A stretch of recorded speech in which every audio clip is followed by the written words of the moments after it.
আপনি দোকানে বসে এখন চা খাচ্ছেন, দাড়ি চাচা আছে, ল্যাংটা মেয়ে আসছে, আর আপনি বলছেন আমি ভালো। কি বুঝাতে চান আপনি আমাকে? আমি আপনার বাড়িতে কাজ করি নাকি?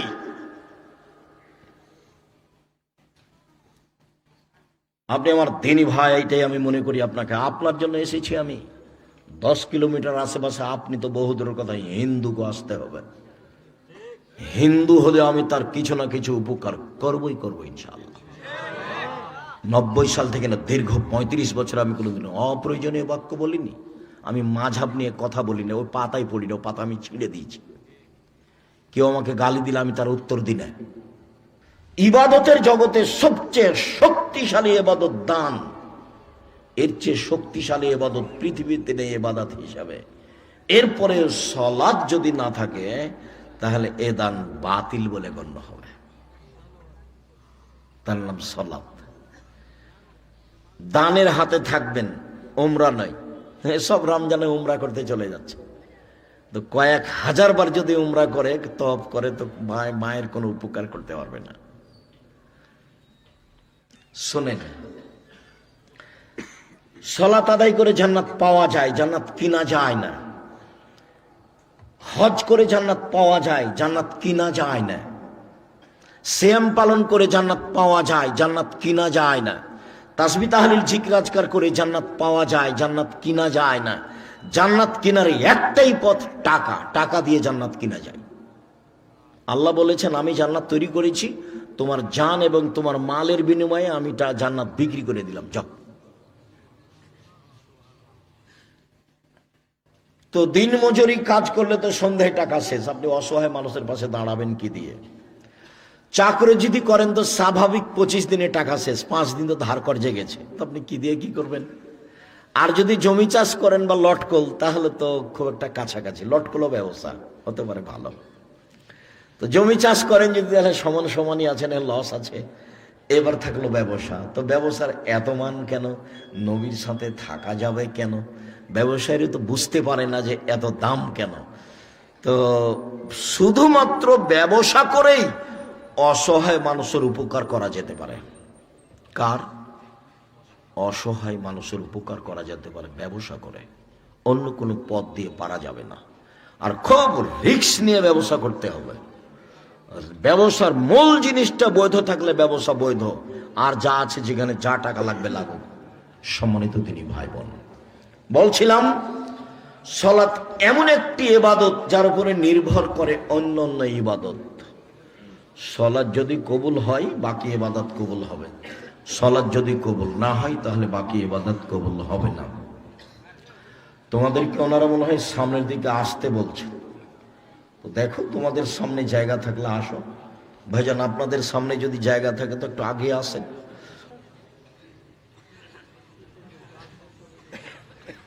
সম্মানিত দিনী ভাই বোন,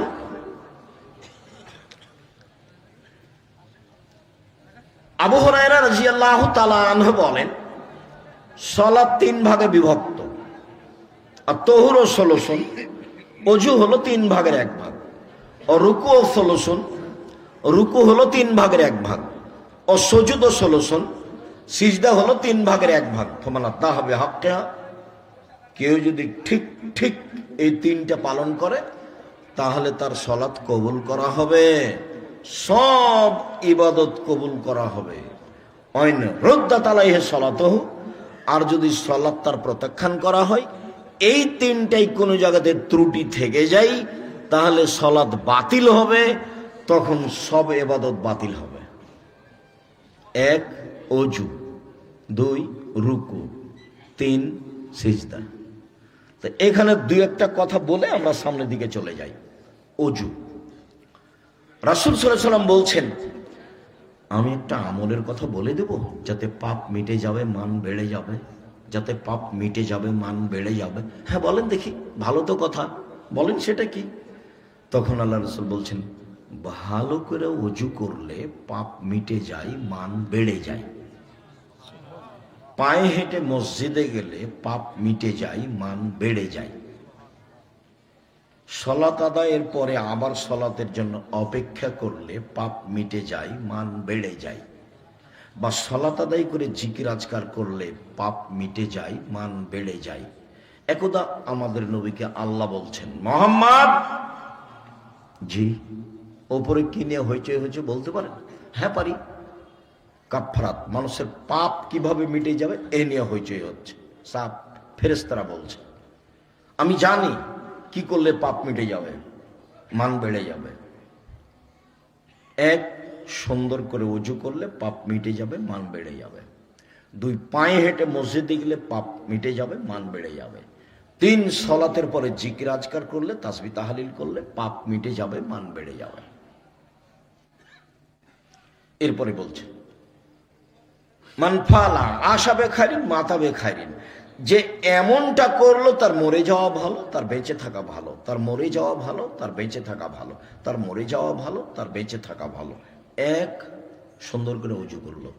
দুই, পায়ে হেঁটে মসজিদে গেল। তিন, সালাতের পরে জিকির আজকার করলো, এর মরে যাওয়া ভালো, এর বেঁচে থাকা ভালো। আরেকটা, ওয়া কানা মিন খাতিতিহি কা ইয়ামিন ওয়ালাদাতহু উম্মুহু, লোকটা হয়ে গেল সেই দিনের মতো যেদিন তার মা তাকে জন্ম দিয়েছে, নিষ্পাপ হয়ে গেল। কাজ ভুলে গেলেন মনে হয়। কাজ কি? এক, সুন্দর করে ওযু। দুই, পায়ে হেঁটে মসজিদে যাও। তিন, সালাতের পরে তাসবিহ তাহলিল জিকির আজকার করেন। লাফ দিয়ে দাঁড়াতে পাবেন না।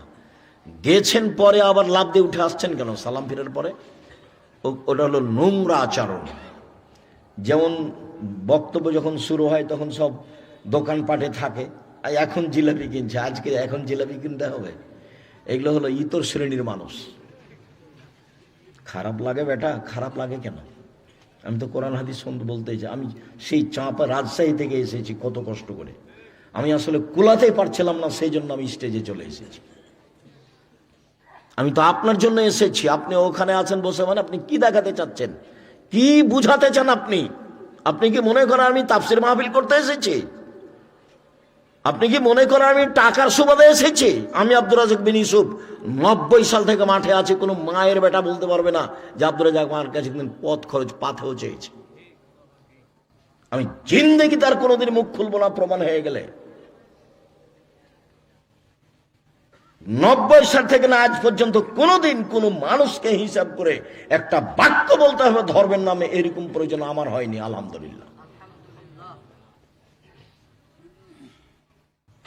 সম্মানিত দিনী ভাই বোন, আমি তো আপনার জন্য এসেছি। আপনি দোকানে বসে আছেন, মানে কি দেখাতে চাচ্ছেন আপনি আমাকে? কি বুঝাতে চান আপনি আমাকে? বুঝেও বুঝে না ওরা, অন্তর আছে বুঝে না, দেখেও দেখে না ওরা, চক্ষু আছে দেখে না, শোনেও শোনে না ওরা, কান আছে শোনে না। উলাইকা কাল আনাম, তারা পশু প্রাণীর মতো, তারা গরু ছাগলের মতো, তারা কুকুর শ্রীগুলোর মতো, ভালো মজাল বরং তার চেয়ে খারাপ। আমি তো ইতর শ্রেণীর বলেছি, আর আল্লাহ বলছিল কুকুর শ্রীগার চেয়ে খারাপ। নেন এবার, আমারটা তো কিছু ভালো আছে। আল্লাহ বলছেন ও কুকুর শ্রীগার চেয়ে খারাপ। কি বুঝাতে চান আপনি আমাকে? আপনি দোকানে বসে এখন চা খাচ্ছেন, দাড়ি চাচা আছে, ল্যাংটা মেয়ে আসছে, আর আপনি বলছেন আমি ভালো। কি বুঝাতে চান আপনি আমাকে? আমি আপনার বাড়িতে কাজ করি নাকি?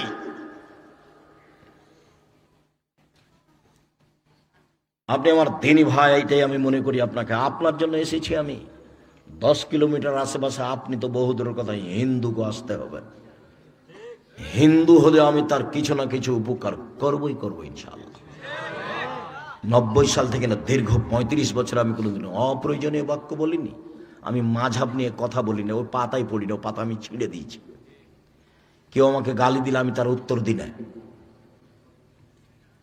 দুইটা কাজ আমি করি না, কারো বদনাম করি না, আর কারো পিছনে পড়ি না, আর আমার প্রতিশোধ নিই না। প্রতিশোধ নেব না আমি। ফেন্সিগঞ্জ সিলেট ওসি বলছে আপনি সিগনেচার করেন, মামলা আমি চালাবো। তো আমি জি না, আমি তো মামলাই করব না।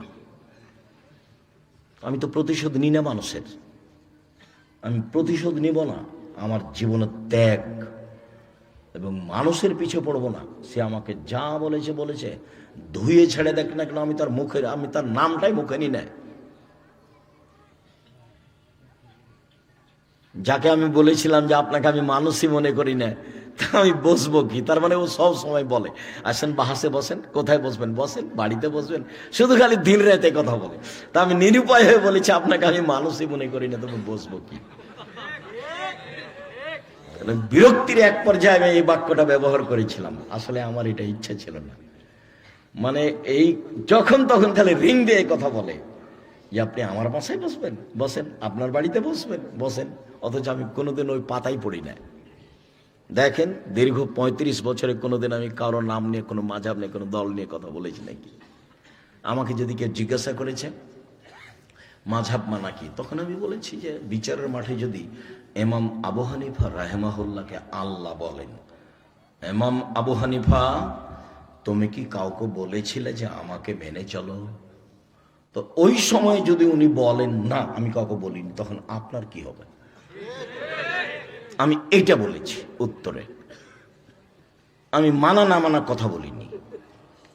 আমি বলছি আল্লাহ যদি তাকে জিজ্ঞাসা করেন, উনি যদি না করে দেন, তখন আমার কি হবে? আর কোরআন হাদিস দিয়ে টিকা যায়, কোরআন সহিহ হাদিস দিয়ে টিকা যায়। 97 সাল থেকে ফতোয়া লিখি কলমে, আর 16 সাল থেকে ফতোয়া বোর্ড পরিচালনা করি। বড় বড় বিদ্বান সামনে থাকে আমার, দেশ বিদেশের, যারা আমার চেয়ে বিদ্যায় অনেক উপরে, তারা আমার সামনে বসে থাকে ফতোয়া বোর্ডে। তো আমি তো দেখছি দীর্ঘ সময় ধরে কোরআন এবং সহিহ হাদিস দিয়েই তো ইসলাম চলছে। সাথে একটা বই আছে, প্রায় 1000 প্রশ্নের উত্তর আছে, একটু খোঁজ নিয়ে, সব আমাদেরই লিখা, সব বোর্ডে পাসেজ। ইবাদতের জগতে সবচেয়ে শক্তিশালী ইবাদত হলো দান। সালাত এমন একটি ইবাদত যার উপরে নির্ভর করে অন্যান্য ইবাদত।